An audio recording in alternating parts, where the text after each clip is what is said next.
All right, business owners, this is our opportunity to come together and celebrate the transition that we're in, right? COVID-19 has sat us all down, or most of us at that point, but here's our opportunity, and it feels like we're getting back to work.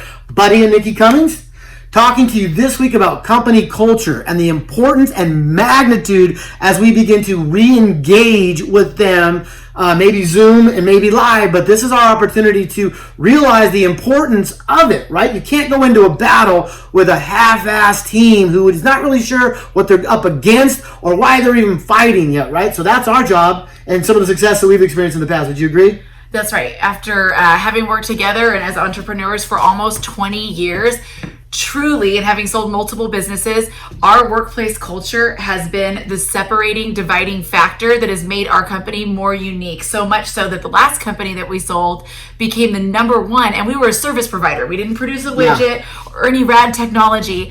Our technology were our people were our product, and it was the culture that made us different and stand out above the rest. Right, so I'm expecting to talk to the leaders and the owners of your organization in this video. I'm talking to you, right? So this is the one thing that we do not get to outsource, right? Everyone, and trust me, I've tried. That's why she's laughing. Still eat or die, this guy. Right, and I'm okay with that because you have to stick with what's important, and that's the culture of your organization. And right, and may that be down and dirty underdogs that is going to win at almost any ethical cost, right? And transition the world, make it shake for good. Right, so that's one thing that I took upon myself, right? Even up to a weekly meeting. We got up to about 500 employees, and it was a virtual, just on my phone, telling them what was top of mind, where we were going, and what we were doing. We'd shoot a video that we would text out to our team and board of directors and all kinds of people, nearly 600 people every single week at the same time, every week to connect. Understanding culture was the most important thing, and that was the way. Because our men and women, were working across the nation. Absolutely, that worked, sure. So again, so now when we're talking about culture, I just want to take a step back because it's not always about talking to them and what we want them to do, right? It has to start with us. Yeah. And it has to start up here, right? Because it's a mindset, and it has to be an engagement and a going forward attitude. And you're not going to get there if you don't start and focus with yourself. And my suggestion, we're going to hit this pretty heavily if we can, is that morning routine before we go to work, right? I know that's your passion. You got me in on it. Thank you. Yeah, thanks for handing that off because I am a morning routine diva, and I'm very specific about my morning routine, and so is Buddy. We have different routines, but we both get up and we have just very, very specific routines. And when you look at habits of highly effective and successful people, one of the very few common trends, it's working out and it's a morning routine. Those are the two really specific common trends. So we get up and we do everything a little bit different, and so we're not telling you how to do it, but to be very disciplined about having a morning routine where you get your head in the right space, you get your mindset in the right space. For me, it's coffee. It all starts with coffee, right? And then it's meditation, it's prayer, it's reading my word, it's being in my journal, doing a gratitude journal, and then it's planning my day. I strategically plan my week on Sundays, but then every morning planning my day. Yes. You kind of follow, and then a solid workout for both of us, right? And here's the thing, you have to be ready to suck at that to get better at it, because I tried to cram everything in the morning, it was just too much, and then I backed off, it wasn't enough, and I grabbed my phone, and I just couldn't get off of whatever social media, and so I just stuck with it, and I realized, though, that's something, again, you can't outsource. You have to control it, and this is one of those things as well. If you want to help your team in the attitude and the direction and winning the fight, it even starts the night before. Don't get too drunk.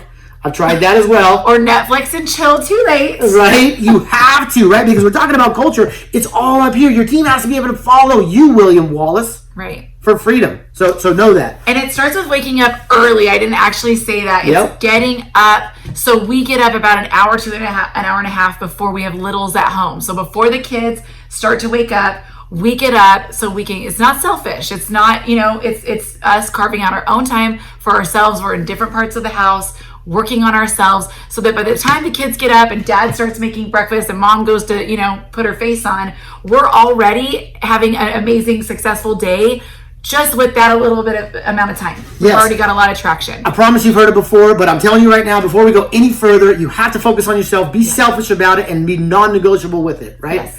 Okay, so I'm going to take you to the second one, is this planning, right? Because you can't roll into the day and think you're going to win a battle based on luck, right? Or happen chance, right? So you're better at time blocking and management. We maybe hit that a little bit? Yeah, so I think, like I said, on Sundays, I really contemplate and concentrate on what I want to get done in the week. What are the things that I have to do? Appointments for and meetings with my team, appointments for the kids, soccer games, whatever. We don't do soccer, but snowboarding, whatever it is. And so you look at those things you have to do, but then you also look at what's going to move the needle forward. What are the milestones that I or my team need to take traction on in order to feel like we're moving forward with our planning? So you look at the day, you look at the meetings and appointments that you have to have, look at what you can say no to and what you can remove, right? Or what you can delegate. You don't have to be everywhere, right? All at once. Oh. And I'm a micromanager a little bit more than Buddy is, so I tend to want to have my hands all over everything. So it's looking at where you need to be and then making the time, the downtime, you block out time. I need to write. I need to, to strategize on this. I need to build this curriculum or this module for the things we're working on. I need to work on this HR manual, whatever it is. You block that time out, turn your phone off, put it on airport mode or airplane mode if you can. Do an auto reply, whatever you need to do. Shut your door, put a sign on your door, do not disturb, whatever you need to do to block out your time to take those initiatives and be religious about it. Okay, so it could sound like a time management deviation, but what we want to say is your company, your people, your culture is going to say, did he or she show up with a plan today? Yeah. Holy crap, they don't even know what they want out of this day. That gives them opportunity and room just to go willy-nilly in any direction because you're not prepared and you don't know what you want out of this day. So that's going to trickle. And we're suggesting that you have all of that planning. You have your time blocking done and you do your blocking throughout the day, but all of that planning is done before you come and show up for your team, right? Absolutely. Whether that be if you're working remotely and you're doing everything via Zoom and email, or as y'all come back into the office. Yes. Okay. So that's we started there because we can't go forward until we work on ourselves. Right. So now we're talking about plan for the company, right? Because we're talking about our own plan. I just want to make sure that you guys have that headspace and focus mindset that your company understands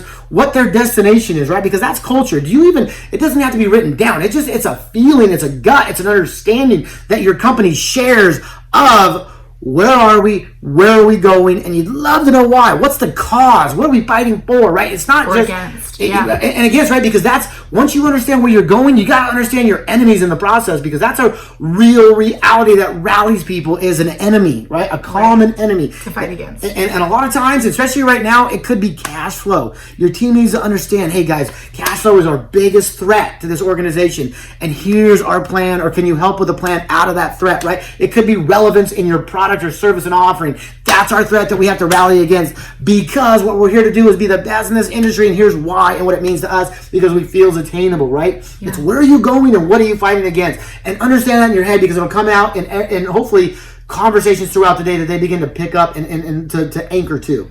And yes, and we're proposing that destination of where you're going and the enemy that you're fighting against or the cause that you're fighting for may be very different today or tomorrow as you go back into the workforce than it was 30, 60, 90 days ago, right? So it's making sure that you know what it is, that you've worked with your executive team or your decision makers on what it is, and that as you go back into work, that you have a clear plan and vision to communicate so that your team knows if it's changed, where you're going, right? Absolutely. And I think, we didn't start off with this, but I know the idea of culture, it just depends on what your philosophy is, but I just want to address that or stress that you will have a workplace culture whether you create it or not.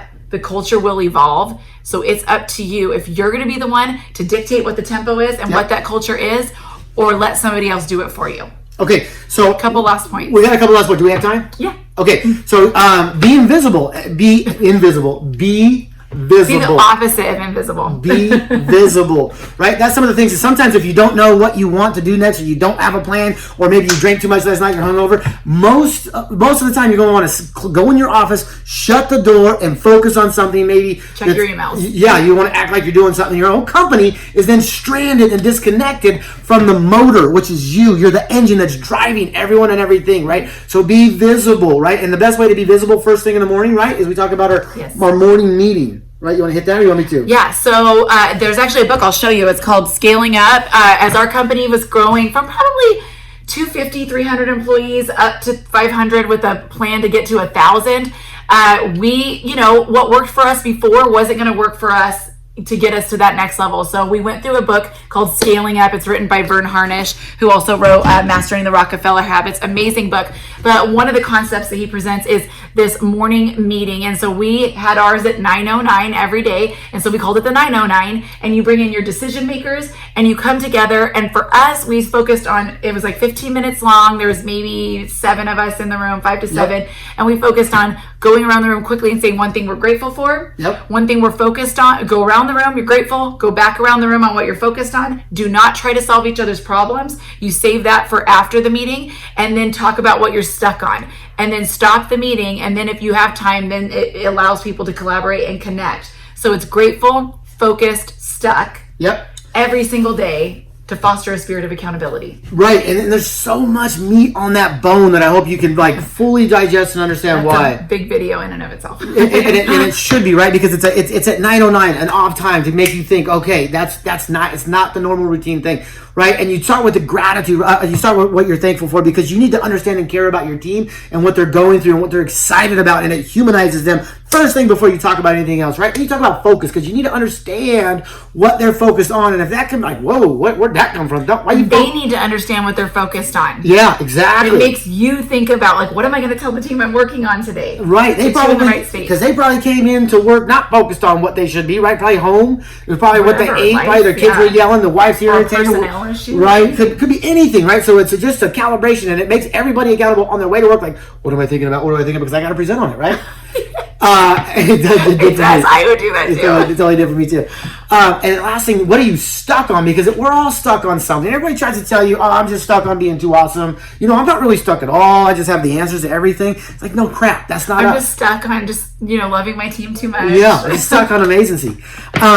Not the case, not the culture, right? You want to be stuck on something. We're all human. We all have the ability, because then at that point you can work offline after the meeting to collaborate later to push potentially somebody past that. But those are just things in the very quickly. I mean, we did all this by 9 a.m., right? And it's a cultural foundation that you then get to work on. And there's so much more. So we're going to touch on. It was a game changer for us. But yes, this is a long video. We try to keep our videos shorter, but there's just so much to unpack when it comes to culture. This is just 9 a.m. We got the rest of the day to talk about. So we're going to do just a whole series on workplace culture and the importance, like Buddy said, made millions off of the foundational concepts that we're trying to bring to you guys, because we believe that every company has the opportunity for greatness, and that every leader has the opportunity to find greatness within themselves if you use some of these fundamentals. And if you can just grab this and know that it's not a building that's going to make you your culture, it's not some logo, it's not a business card, it's you as the business owner and your passion Loving to on your win, people. right? And caring about your people, right? It's all you. You are your culture. Believe it or not, own it or decide to give it up. Bye, guys. All right, go get it.